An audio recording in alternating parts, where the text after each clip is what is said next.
Hello everyone, आज है 23 जून और आज इस वीडियो में हम बात करने जा रहे हैं विप्रो के बारे में। देखिए, विप्रो का शेयर जो है वो 380 रुपए के आसपास अभी ट्रेड कर रहा है। आज बाजार में गिरावट थी, यहाँ पर भी थोड़ी सही लेकिन गिरावट देखने को मिली ज़रूर है। देखिए, इंडियन आईटी सेक्टर की अगर हम बात करें तो पिछले कुछ टाइम से लगातार यहाँ पर करेक्शन चल रहा है और जो कुछ ब्रोकरेज हाउसेस की जो रिपोर्ट्स भी निकल कर आई है वो भी ऐसे ही निकल कर आई है कि आने वाले 2 क्वार्टर जो है वो थोड़े से ख़राब हो सकते हैं, जो नंबर्स है वो थोड़े से ख़राब आ सकते हैं, जिसके चलते करेक्शंस देखने को मिल भी रहे हैं। लेकिन हाँ, ये ज़रूर है कि 2-3 क्वार्टर के बाद डेफिनेटली फिर दोबारा एक अच्छी रफ्तार आईटी सेक्टर में देखने को मिलेगी, इंडियन आईटी सेक्टर में। इस वीडियो में स्पेसिफिकली हम बात करेंगे विप्रो के बारे में कि 380 रुपये के आसपास शेयर ट्रेड कर रहा है, मौका बन रहा है कि नहीं, और अगर बनेगा तो कहां पर बनेगा। वीडियो को शुरू करें उससे पहले अगर आपने अभी तक चैनल को सब्सक्राइब नहीं किया है तो प्लीज़ अभी इसे सब्सक्राइब कर लीजिए, क्योंकि आगे भी बहुत सारे वीडियोस हैं जो आपको काफ़ी ज़्यादा हेल्प करेंगे। तो 380 रुपये का शेयर है विप्रो का। पिछले एक महीने में अगर हम देखें तो पिछले एक महीने में तकरीबन 5% का करेक्शन देखने को मिला ज़रूर है। 400 रुपये से भी ऊपर ट्रेड कर रहा था, उसके बाद अगर हम देखें तो लगातार इसने करेक्शन दिखाया है। अगर थोड़ा बहुत बाउंस भी बीच बीच में आया तो भी उसके बाद लगातार करेक्शन दिखाता ही ये जा रहा है। एक साल की भी अगर हम बात करें तो पिछले एक साल में तकरीबन 9-9.5% की गिरावट है। और देखो, जब भी 400 रुपये के ऊपर निकला है, करेक्शन बना है, फिर वापस अटेम्प्ट किया, वापस करेक्शन बना, वापस अटेम्प्ट किया, और इस बार काफ़ी बड़ा अटेम्प्ट था ये। 355 रुपये से शेयर गया था 410 रुपये के करीब, तो काफ़ी बड़ा अटेम्प्ट आया था ये, लेकिन फिर से करेक्शन दिखा रहा है। तो अभी अगर हम देखें तो इंडियन आईटी इंडस्ट्री में गिरावट है, लेकिन सबसे ज़्यादा बड़ी गिरावट अगर हम देखें तो वो हमें विप्रो में देखने को मिल रही है। विप्रो जो है वो हमेशा गिरता रहा है और अभी भी अगर आप देखो तो आने वाले 2-3 महीने जो है वो उतने ज़्यादा पॉजिटिव शायद ना रहे विप्रो के लिए। अगर विप्रो में वॉल्यूम्स की बात करें तो देखो, बड़ी क्वांटिटी में शेयर ट्रेड हो तो ज़रूर रहे, 32 लाख से भी ज़्यादा की क्वांटिटी में शेयर ट्रेड होते हमें नज़र आए आज के दिन में।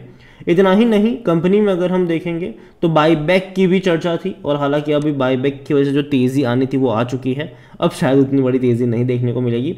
According to Moneycontrol user 25% लोग कह रहे हैं कि बेच के निकल जाओ, 75% लोग कह रहे हैं खरीदारी करो। देखो, जहाँ तक मेरा ओपिनियन था, मैंने पहले भी कहा था कि बाईबैक में अगर आप चाहो तो भैया अपने शेयर सरेंडर करना चाहो कर सकते हो, फ़ायदा उठा सकते हो, दोबारा मौके ज़रूर मिलेंगे नीचे के लेवल पर खरीदारी के। 450 रुपये का बाईबैक का ऑफर था। यहाँ पर अगर बात करी जाए इनसाइडर ट्रांजेक्शन समरी की अगर हम बात करें तो लेटेस्ट कुछ ट्रांजेक्शन है वो बिकवाली के हमें देखने को मिले हैं, बिकवाली के ज़रूर है। अब देखिए, 15 जून को जो एम्प्लॉयज़ है, एम्प्लॉयज़ के इमीडिएट रिलेटिव्स है, 26,333 शेयर बेचे हैं इन्होंने, आरुषि है नाम इनका। इसके अलावा 6 जून को अगर हम देखें तो एक बड़ा ट्रांजेक्शन हुआ है, वो भी बिकवाली का हुआ है, और ये तो काफ़ी बड़ा है, तकरीबन 2,65,000 शेयर्स का था ये, काफ़ी बड़ा था ये। हालांकि ये खरीदारी का भी देखने को मिला, लेकिन इसॉप के थ्रू खरीदा है, यहाँ पर तकरीबन 10,880 के आसपास का रहा। उससे पहले अगर आप देखो तो बिकवाली का भी था ये 23,340। तो देखा जाए तो जो ट्रांजेक्शन हुए जून महीने में वो बिकवाली के ज़्यादा है, और काफ़ी बड़ी बिकवाली के, बाइंग के बहुत कम नज़र आए हैं यहाँ पर। और देखिए, डिविडेंड कुछ खास पे नहीं करता है, साल का 1 रुपये का ही ये डिविडेंड पे करता है, तो डिविडेंड कुछ खास पे नहीं कर रहा है। अगर रेवेन्यू की बात करें तो पिछले 2 फाइनेंशियल ईयर में बहुत बड़ी तेज़ी हमने देखी रेवेन्यू में। उससे पहले कोई इतना बड़ा ग्रोथ नहीं था रेवेन्यू वाइज। अगर आप देखो, फाइनेंशियल ईयर 2019 में 60,000 करोड़ के आसपास का था, 2020 और 2021 में भी उतना ही था ऑलमोस्ट, लेकिन 2022 में बहुत बड़ी तेज़ी आई, 80,000 करोड़ के आसपास के रेवेन्यू रहे, और 23 में भी तकरीबन 90,000 करोड़ से भी ज़्यादा के इनके रेवेन्यू रहे। प्रॉफिट की अगर हम बात करें तो प्रॉफिट भी डेफिनेटली बढ़ा था इनका, लेकिन 23 में फिर से कम हो गया। जो प्रॉफिट पहले बढ़ रहा था, 9,000 करोड़ से बढ़ के 12,000 करोड़ पर गया था, वो वापस 11,372 करोड़, मतलब गिरावट आई यहाँ पर। और पिछले कुछ क्वार्टर्स में अगर आप देखो तो वो दिख भी रहा है। आप देखिए, यहाँ पर रेवेन्यू भले ही बढ़े हैं इनके क्वार्टर ऑन क्वार्टर, लेकिन प्रॉफिट में अगर आप देखो तो यहाँ पर दबाव ज़रूर बना था। हालांकि पिछले 2 क्वार्टर में थोड़ा सा इन्होंने रिकवर किया ज़रूर, लेकिन जून और सितंबर में दबाव काफ़ी ज़्यादा बना था, और उसकी एक सबसे बड़ी वजह जो थी इस दबाव की वो ये भी थी कि लोग नौकरी छोड़ के जा रहे थे तब, ठीक है, तो इसीलिए एम्प्लॉयज़ को रोकने के लिए भी कहीं ना कहीं इनको काफ़ी ज़्यादा पैसा स्पेंड करना पड़ रहा था। लेकिन अभी तो भैया कोई दिक्कत की बात नहीं है वहाँ पर। लेकिन हाँ, अभी एक दिक्कत यह है कि प्रोजेक्ट, देखिए यूएस में दिक्कत चल रही है, और यूएस इनके सबसे बड़े क्लाइंट्स है, ठीक है, यूएस की बड़ी बड़ी कंपनियां जो है वो इनके क्लाइंट्स हैं, और कुछ कंपनियां अगर यूएस में दिक्कतों के चलते बंद होती है या फिर वो अपना कारोबार कम करते हैं, तो ऐसे में दिक्कत पैदा होती है इन कंपनी के, क्योंकि इनका सबसे बड़ा क्लाइंट वहाँ पर चला जाता है। तो ये एक प्रॉब्लम यहाँ पर ज़रूर मुझे अभी के लिए नज़र आ रही है और शॉर्ट टर्म के लिए रहेगी, और इसका जो इम्पैक्ट है वो आपको आने वाले कुछ क्वार्टर के नंबर्स में देखने को मिलेगा, चाहे हम रेवेन्यू की बात करें चाहे हम प्रॉफिट्स की बात करें। कंपनी में आप इनका पी रेशियो देखें तो 18 का है, सेक्टर पी 25 का है, सस्ता कह सकते हो आप इसको, और सिर्फ 23% एनालिस्ट की ही बाइंग की रिकमेंडेशन है। जहाँ तक बात करें शेयर होल्डिंग की, तो प्रमोटर के पास बड़ी क्वांटिटी है, 72.92% की होल्डिंग प्रमोटर लेकर बैठे हैं, 2.79% म्यूचुअल फंड्स के पास है, 5.21% डोमेस्टिक के पास है, 8.78% एफआईएल्स के पास है। बड़ी बड़ी क्वांटिटी कह सकते हो कि म्यूचुअल फंड, डोमेस्टिक और एफआईएल्स मतलब बड़े बड़े फंड हाउसेज जो है, चाहे वो इंडिया के हो या फिर इंडिया के बाहर के हो, लेकर बैठे हैं। रिटेल्स और अदर्स की मिलाकर क्वांटिटी बनती है 10.30%, जिनमें से रिटेल इन्वेस्टर्स 5.18% की होल्डिंग लेकर बैठे हैं। अच्छी क्वांटिटी है यहाँ पर।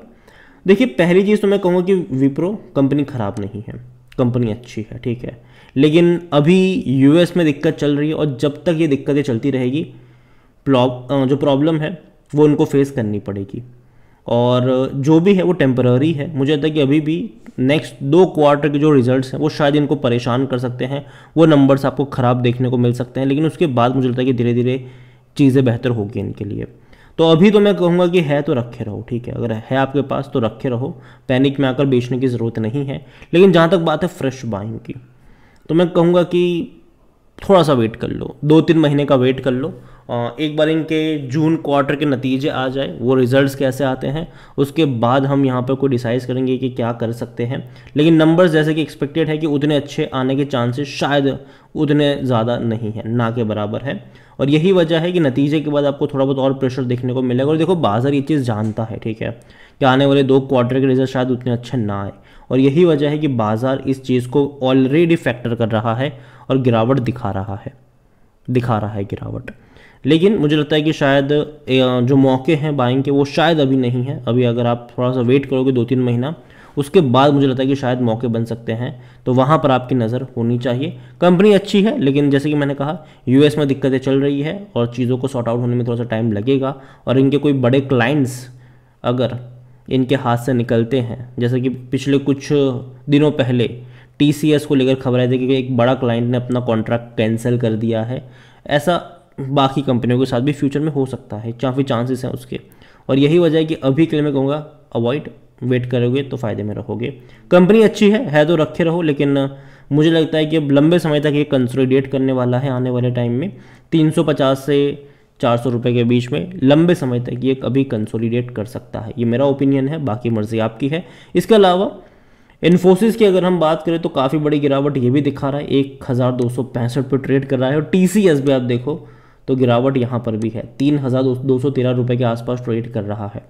और अगर आप चाहते हैं कि मैं इनके ऊपर भी एक डिटेल वीडियो बनाऊं, तो कमेंट में जिस किसी के ऊपर आप वीडियो चाहते हो उसका नाम लिखिए। अगर ज़्यादा कमेंट आएगी तो अगले वीडियो में डेफिनेटली उसके बारे में बातचीत ज़रूर करेंगे। वीडियो को यहीं पे एंड करूँगा, पसंद आया हो तो लाइक करो, शेयर करो, चैनल अगर आप पहली बार आए हैं तो प्लीज़ सब्सक्राइब करें, और विप्रो के बारे में क्या सोचते हैं वो भी आप मुझे कमेंट में लिख के बता सकते हैं। Thank you.